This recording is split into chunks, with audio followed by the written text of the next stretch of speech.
ayos. Si Ate Joanne. Million na benta. Anong bahay yung nabenta? Hindi bahay, lote lang. Lote. Kasi sa mga village, ang pinaka 100 square meter, mga 10 million. 3 million. 10. 10 million. Kailan yan? Kailan yan? Ano pa yun? Si Joanna, ano pa lang yun? High school pa lang. Kailan yan? Anong year yan? Kasi si Ate Joanna, 33 years old. Ilang porsyento commission mo nung makabenta ka nun? 2.5%. 2.5%. So 10 million divide 2.5. Malinis na yun. Ano yung dalawa? Ewan ko, kasi di ba may mga tax pa, meron pa mga... Sabay ko. Anong kung dati mataas din yung value pa ng pera nun? Mababa pa ang value ng pera nun. Kasi high school lang si Ate. Hindi ibig sabihin mas mataas pa yung dahil ngayon kasi inflation. Mas malaki pa yung pera na yon kumbaga sa ngayon. Mas mahalaga kaysa ngayon. Oo. Ngayon kasi ang 100,000 wala wala, parang ano lang. Parang 20,000 na lang yung 100. Ang 1,000 kasi ngayon parang ano lang, parang 100 lang. Kasi tumataas ang bilhin. 10 million yun, no? Napakahalaga ang pera noon. Noong panahon. Mahal ang ano. Ay, sina. Tapos 2.5. Sayang. Alam mo, hindi ako nakapagdala ng ceiling mount.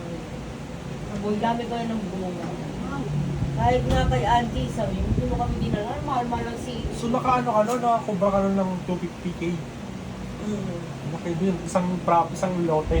Oh, isang lote lang yun. 100 square meter lang yun. Kailan yun? Anong year kaya yan? Ayos mo pa lang si ate mo. Kaya ngayon, tigulang na si ate. Anong year yun na? Tandaan. Ano ang year nito? 30 days ago. Ayos mo. Mga 2010, gano'n? 2009? Mga 2000. Wala parang 2,000 yun kasi Wala pang 2000. mga 1919 ka na. 90. Hindi, high school na si Joanne. Ganun kasi control. Kasi tinatanong ko mo eh. Suggest ka naman eh. May kinukumpara nga akong year eh. Anong Siguro mga 2002. 2002 sige. Kaya Mga inflation. 2000. Kasi may inflation tracker. So, kaya anong, so kung meron kang 250,000 noong 2002, ang base year natin 2002, di ba? Tapos compare year 2024. Magkano siya? Tingnan natin. Show, calculate. Oh, yung halaga ng 250,000 nung dati, 2002, pag sinama mo yung inflation, lampas kalahating million na. Ngayon, nasa pera natin, dumoble na yung, dahil nasa mahal ng gastusin, nasa 576,847 pesos, 3 cents. Eh kaya lang, kasalukuyan ng sipin mo na ano ba, nakatira kami sa hospital. Wala na siya sa kampan. Tapos naka-apat na benta ka na bahay Oo, nung sa taon na isang yun. Magkano yung mga range ng presyo nun? Yung sumunod, ano lang, kumbaga yung ano ba, depende kasi sa property yung hindi siya babies, mura lang. Mura lang. Pero magkano, Sa daan pero dito. fix yung ano nyo, yung commission nyo 2.5. Extra. Kahit anong property mabenta. So, depende rin kung bahay, depende yun. So, yung sumunod na property, ilang million yun? Magkano? Ano lang yun, 4 million lang yun. 4 million. Kasi, yung property niya, ano, hindi village. Kaya mas masarap. Pero may lupa, bahay lupa yun. Ano yun, O lupa, lote lang. lote lang din. Ang mga lote lang binibenta, wala kang binibentang Mga lote lang. lote lang. Walang bahay. Saan basta lote. Depende kasi sa lote. No, saka sa location, kung prime location ba yun. Pag private or ano. Kaya lang, isang taon lang ano na ako lang dahil. Pero si Joanna, tuloy-tuloy pa rin. Dahil kailangan niya namin ng panggastos. Grabe naman pag wala na kasi sa kumpanya ang isang empleyado. Wala na. Oo. Wala ka na nung mga benefits pa. Ang benefits ang benefits mo lang yung ano, yung SS, ano ba tawag yung may SS yan na pag may sakit ka, Oo. ano ba tawag yan? Kaya lang, 3.5 lang. Ano mo na, nasa 3.5.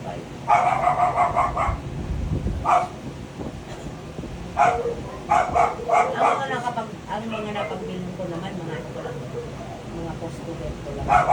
Pero yung 4 million na property na yun 100,000 ang kinita mo doon. Sa Pero 2.4. basta, dalawa kami. Galing, 100K.